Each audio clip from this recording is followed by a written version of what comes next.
Assalamualaikum warahmatullahi wabarakatuh dan salam sejahtera.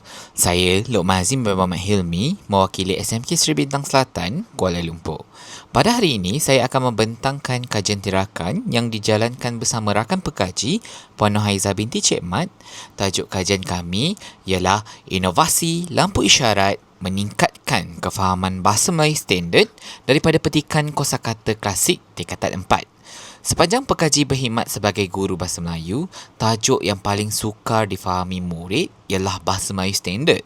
Tajuk ini merupakan sebahagian daripada soalan SPM Kertas 2 dengan memperuntukkan sebanyak 6 markah. Walaupun markahnya tidak begitu tinggi, ramai murid yang gagal memperoleh markah penuh dan sering mengeluh kesukaran apabila latihan diberikan.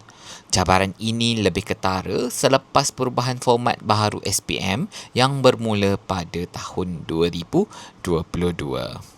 Apakah sebenarnya masalah yang dihadapi oleh murid? Melalui analisis buku nota, buku latihan dan kertas peperiksaan pertengahan tahun, kami mendapati murid tidak dapat menjawab soalan ini disebabkan oleh 4 faktor. Yang pertama, mereka tidak memahami kosakata klasik dengan baik.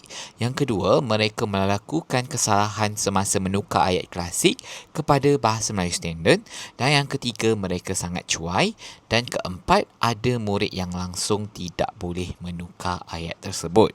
Keadaan ini menyebabkan murid cenderung berdiam diri di dalam kelas dan enggan bertanya jika tidak faham.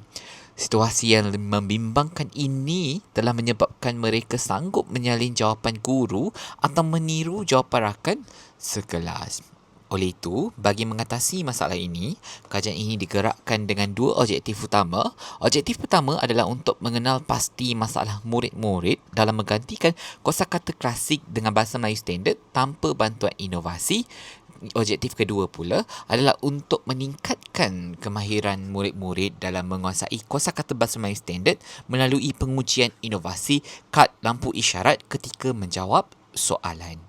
Kumpulan sasaran bagi kajian tirakan ini memfokuskan kepada 2 buah kelas yang melibatkan seramai 20 orang murid dari kelas 4 Dama dan 23 orang murid dari kelas 4 Gaharu. Seterusnya, beralih kepada metodologi kajian, alat interversi yang kami reka dikenali sebagai kad lampu isyarat. Ia dibina berdasarkan sistem jadual 3 warna iaitu merah, kuning dan hijau. Cara pelaksanaannya sangat praktikal. Murid diberikan petikan bahasa Melayu klasik dan mereka hanya perlu menyediakan 3 batang pen yang berwarna. Semasa membaca petikan, murid akan menggariskan kosakata mengikut warna panduan. Pen berwarna merah bermaksud kosakata itu harus dibuang. Kuning pula bermaksud kosakata itu tersebut perlu ditukar dan hijau bermaksud kosakata itu dikekalkan. Guru memberikan 3 set soalan berbeza bagi melatih murid membiasakan diri dengan teknik ini. Sebelum kutipan data perbandingan markah sebelum dan selepas intervensi dilakukan. Memang kena buang, faham? Kalau perkataan warna kuning, awak tidak faham maksud penjurit. Dia ada tulis kat bawah dia. Penjurit maksudnya penjara. Faham tak?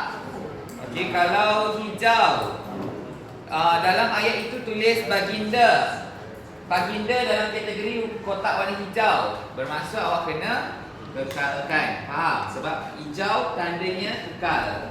Kuning tanda tukar. Merah tanda buang. Okey? Sekarang awak buat bagaimana hasilnya? Inilah merupakan analisis data yang dikumpul.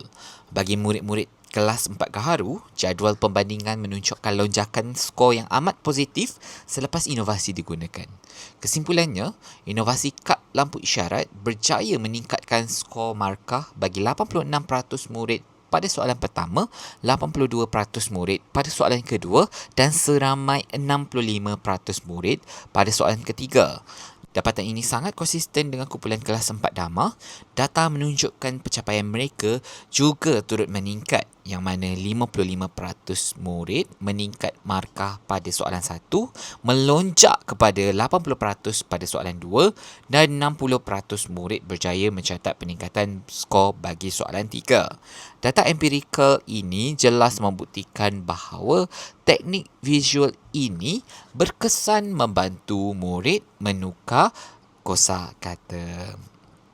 Beralih kepada impak, penggunaan kad ini berjaya meningkatkan kefahaman murid secara ketara.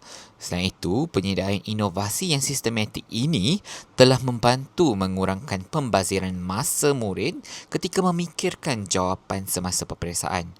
Impak yang paling besar, inovasi ini menjadi alat pembelajaran kendiri yang mana murid kini mampu menjalankan latihan dan ulang kaji sendiri di rumah tanpa perlu bergantung kepada bimbingan guru. Sebagai refleksi, alat bantu mengajar yang relevan perlulah praktikal. Kad inovasi ini direka bersaiz sebesar tapak tangan supaya ia sangat mudah dibawa dan diselitkan ke dalam buku teks. Melihat kepada perubahan positif ini terhadap amalan pengajaran, cadangan pengkaji bagi kajian yang seterusnya adalah untuk menambah baik kualiti inovasi ini.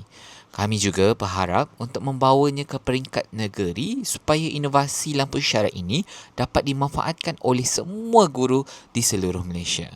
Lampu merah kita berhenti, lampu hijau kita terus mendidik.